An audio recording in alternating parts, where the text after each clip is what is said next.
Without doubt, 2022 is gonna go down in otaku history as a year when anime hit some of its highest highs ever. And not just in the high-profile heavy hitters like Demon Slayer and Chainsaw Man. We were equally blessed with plenty of equally excellent original anime this year, plus tons of great niche manga and light novel adaptations for just about every interest and taste you can imagine. Truly, it was a year worth celebrating. And I'm sure someone will get to doing that eventually. But tonight, we're here to recognize and immortalize 2022's lowest lows. Not necessarily the year's trash, like what I roast every season, for trash can be good or bad, terrible or even amazing, depending on how it's executed. No, what unites tonight's anime is that they're all pure, unadulterated shit. And in order to make that distinction clearer, I've decided to change up the format this year to a more formal awards ceremony type deal than the listy roasticles you're used to. It'll still be roasty, of course. I know what you guys come here for, and I promise you that tonight's show is just as spicy as you've come to expect. But now we got proper categories and stuff like that, each one focusing on a different genre of shit, not trash anime. Though, due to budgetary and scheduling issues, we did have to use my hottest trash-themed sexy new youtooz figure as all of the trophies, so please try not to let that confuse you too much. Thanks? Also, when I say formal ceremony,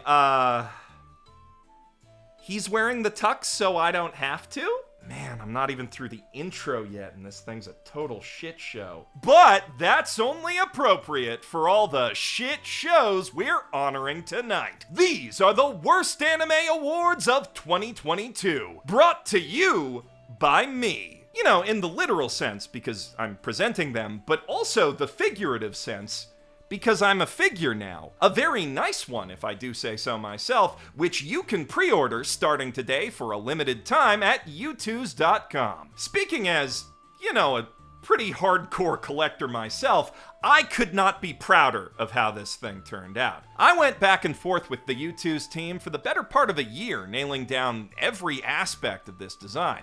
Pose, clothes, props, packaging, you name it, to capture the spirit and humor of this channel and the anime we all love so much in a visually striking yet understated form that looks great in a wide array of display scenarios and from many different angles. I made it my mission to make this a fine addition to any figure collection, and now that I've finally got the prototype in hand, all I can say is mission accomplished. This baby looks great wherever you want to put it, whether you like it inside the box or out. We don't judge in this basement, unless you're a bad anime.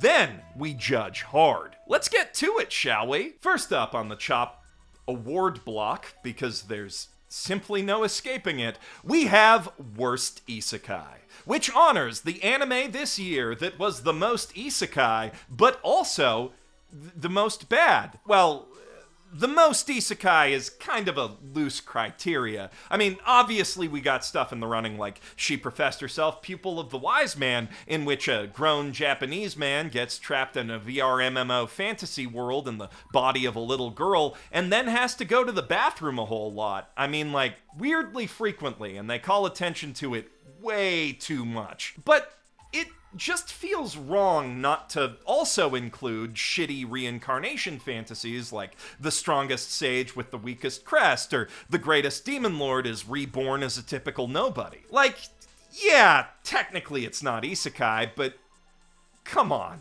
It's fucking isekai. If you think about it, isekai's not really a genre at all, so much as it is a state of mind. You knows it when you sees it, you know? Like how, even without the other world or even reincarnation aspects of the story, it takes just one look at I've somehow gotten stronger when I improved my farming-related skills with its dopey OP protag-kun adventuring alongside a party of very eligible bachelorettes through a world very clearly inspired by video games to say, yeah, That's a fucking isekai right there. The very same can be said for Peter Grill Season 2, and that's kind of all I can say about Peter Grill Season 2 without walking into big demonetization territory, because not only is it up to all the same shameless sex comedy shenanigans as always, but now the entire first arc of that season is just one excruciatingly long, deeply unfunny reverse grape joke that it ripped off poorly from the Konosuba movie. A joke that farming-related skills also ripped off this year in a disquieting coincidence, and in even less funny fashion somehow. Must be something in the water at the Isekai factory. Anyway, given those big demonetization concerns, it would be real dumb of me to bring up World's End Harem right now, but I kinda gotta to make the case that it also counts as Isekai. Like, even more than Peter Grill, arguably. I mean, something deadly happens to a dude, then he wakes up in a world he doesn't recognize, surrounded by people he doesn't know. That's totally an isekai. And honestly, with how terrible the writing and production values in that show are, it's probably the strongest contender I've mentioned so far. I mean, not even the redo of Healer crowd's defending this show. It is bad. However, I only bring it up as the final rhetorical nail in the coffin of our real winner, the Forest of Evolution. The Fruit of Evolution is a by and large god-awfully unfunny reincarnated in another world alongside my whole class type anime, like So I'm a Spider, So What, starring a nerd so nerdy that he's canonically considered subhuman until he eats enough of the titular fruits to evolve into a Kirito. Then he marries a talking gorilla and a talking donkey, and then, what's that you say? Fruit of Evolution came out last year? Yeah, I know, I made a bunch of videos about it. But Forest of Evolution, the Fruit of Evolution NFT collection, came out this April. And, I mean, if you guys will accept that World's End Harem counts as an isekai, which you did, no takesies backsies, then it's simple logic to conclude that this arrangement of 100 ugly JPEGs that some anime studio interns slapped together in Photoshop totally counts as 100 frames of new anime content. At least as much as any given 100 frames of X-Arm do. And once you accept that inescapable, unassailable truth, it becomes equally inescapable that the Forest of Evolution must be the worst thing to happen to isekai this year, because obviously NFTs are the worst thing that can happen to anything. Okay, maybe that's a bit of an exaggeration, but still, this is easily the most degrading thing that I've seen happen to any anime characters this year, and I was literally just talking about Peter Grill and World's End Harem. Fruit of Evolution's producers should be utterly ashamed of themselves for tarnishing their art with such crass commercialism, but also proud of themselves for winning this gorgeous, desirable, and highly collectible trophy. Get yours today! Next up is one of our most prestigious prizes, because I said so, the Vadgerock Award for literally being called Vadgerock. Competition was fierce this year, with many worthy contenders, including Extreme Hearts, which kinda sounds like Extreme Farts, Girls Frontline, which sounds like how a toddler might describe the part of Vadgerock that's not rock, and Yuri on Ice somehow. But ultimately, only Vadgerock the Animation was literally called Vadgerock the Animation in the original Japanese, and thus, after much deliberation, we simply had no other choice but to give it the prize. And yeah, that's all I have to say, pretty much. I mean, this anime is literally about male idols sitting around in production meetings instead of doing anything that anyone might conceivably want to see a male idol do. It is, without doubt, one of the most excruciatingly boring anime that I have ever had to sit through in my entire life. Which is one criticism I can't levy against the nominees for our next award, but it's just about the only one, because now we're given a nod to the shows that made us ask through either sheer baffling production incompetence, wildly unhinged storytelling, or a potent combination of both. Wait, Was that anime even fucking real? We're talking incomprehensible eldritch anime horrors like The Legend of Mana, The Teardrop Crystal, an adaptation of the PS1 classic JRPG that's basically just all of the cutscenes without any new connective narrative tissue to replace all the gameplay they took out. It's genuinely baffling how someone could not think to do that in an adaptation, but then the art for the series is just gorgeous. So, how the heck did those two things happen? A bewildering contradiction indeed. What, not mind-boggling enough for you? Okay, try Extreme Hearts, which takes the sports stars who are also idols gimmick that wannabe love lives have been playing around with lately to get attention to its logical extreme by envisioning a future where special cybernetically augmented sports gear allows anyone of any skill level to enjoy any sport, and thus idols are expected to be good at literally all the sports and compete against each other for our amusement if they ever want to become famous singers. My brain hurts just trying to form that sentence. Then there's Fantasia Sango, Realm of Legend, a shonen battle-y adventure-y type thing that paints by numbers so slavishly within the lines of its genre that it somehow manages to be even midder than Fairy Tail. That shouldn't even be mathematically possible. Okay, look, can I level with you? This category is kind of just where I put all the anime that I felt entitled to complain about, but couldn't find another more logical place on the list for. Fantasia Sango is just a deeply mediocre shonen anime. Not particularly crazy or weird in any way, just really, really hard to watch. Hardest to watch! That's what I should have called the category. That makes so much more sense. Well, we already did up the trophy, so no going back now. And luckily, our winner, Freak Angels, packs more than enough mind-bending what the fuckery into just one episode. Hell, just one sentence to fully earn that trophy. What is it about the apocalypse apparently that makes me so damn thirsty? Christ, what if I'm apocal pregnant? How fucking cliche. Though, even with all the questions that quote raises, every last one can be instantly answered by the same two-word phrase. Crunchyroll Original. Aside from that somewhat okay Shenmue anime that they co-produced with Adult Swim, Freak Angels was the very last oily squirt to be pushed out of that doomed label. And as an embarrassingly unpolished, only technically made in Japan adaptation of a mediocre tween-edgy X-Men ripoff webcomic that was Tumblr popular around the turn of the last decade, it kind of embodies the broad cultural concept of what makes Crunchyroll Originals so bad almost perfectly.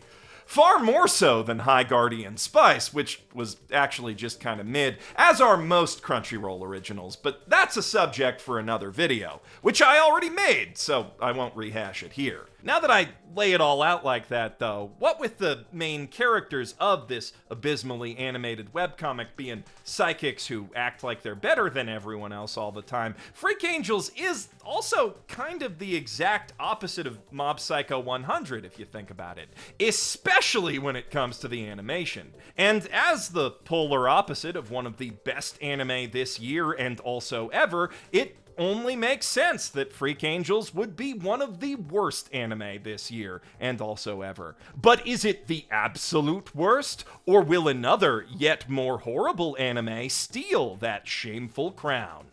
Stay tuned to find out. Our next category also honors anime that we can't fully believe we actually watched, but for an entirely different reason this time. Most forgettable sportsball whatever goes to that probably shonen anime that most blandly embodies the youthful spirit of competition, friendship, rivalry, and proving all the haters wrong by being real good at a sport. Even, perhaps especially, if your biggest hater was you, and you quit that sport in middle school because of a bad experience you had, but then secretly, deep down, you always wanted to go back in.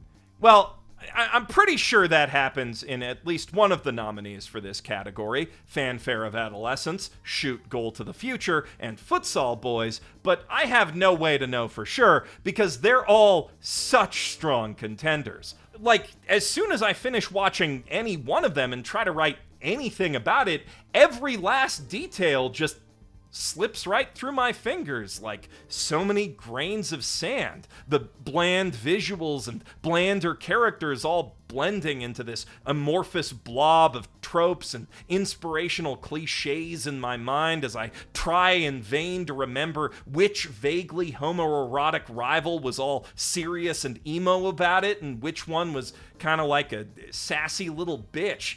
To be perfectly honest, I can't even remember what sports these anime are about. Like, I want to say soccer, but a quarter of all sports anime are about soccer, so that's a super safe guess. And then, I think there were horses in one of them? Polo anime? No, that doesn't sound right. Ah, well, doesn't really matter what sport these anime are about. All that matters is that they took that sport and told the exact same story about an underdog who's secretly a sports genius that 1,000 other anime have told about other sports, or possibly the same sport, in an adequately unexceptional fashion. With animation that looked at best alright, sometimes, probably, and some second quality, which I'm sure I'll think of later while I'm recording. Yeah, that didn't happen. But one of them was even more unexceptional than all the others, and that one is... I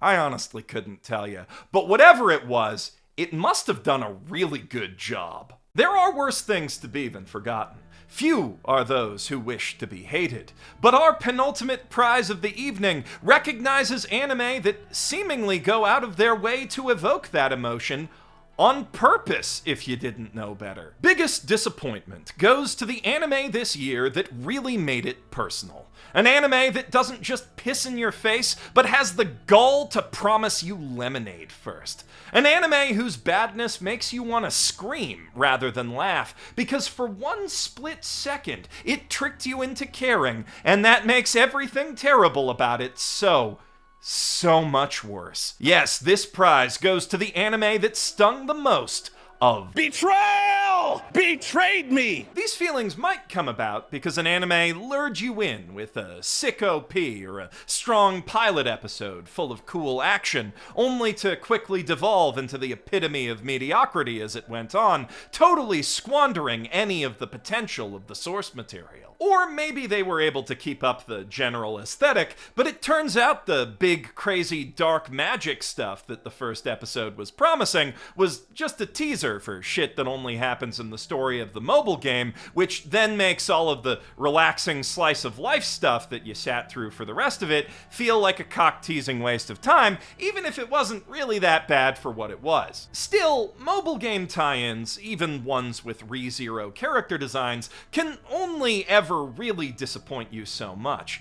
You gotta adapt something that people actually love if you want to cut them that deep. Like what happened with the Muv-Luv alternative anime, which is not only just a complete embarrassment from a production standpoint, but also starts like 2/3 of the way into a massive ongoing visual novel storyline with zero context for anyone who hasn't already played the games, like me. So, obviously this one doesn't hurt me that much personally, but it was brutal to get through what I watched of it. But even if I was a Muv-Luv fan, that disappointment would pale in comparison to the absolute cultural tragedy that is our winner. You are the chosen one!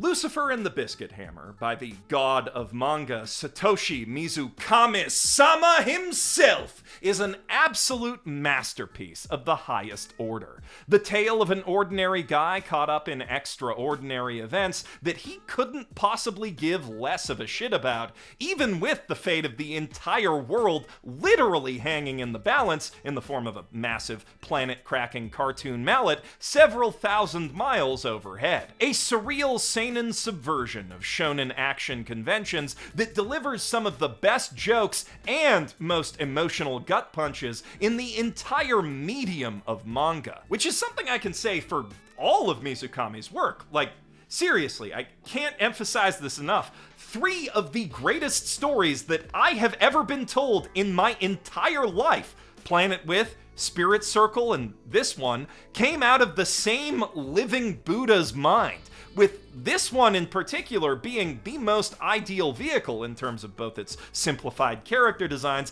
and its more action-oriented subject matter for a full Mob Psycho 100 tier action animation extravaganza. But instead, they turned it into this. Fugly 2D animation, even worse CGI, god-awful writing and pacing that takes a machete to the original's delicately woven character and plot threads. Everything an adaptation can get wrong, this one does. It is almost as fundamentally unwatchable as Gibiate.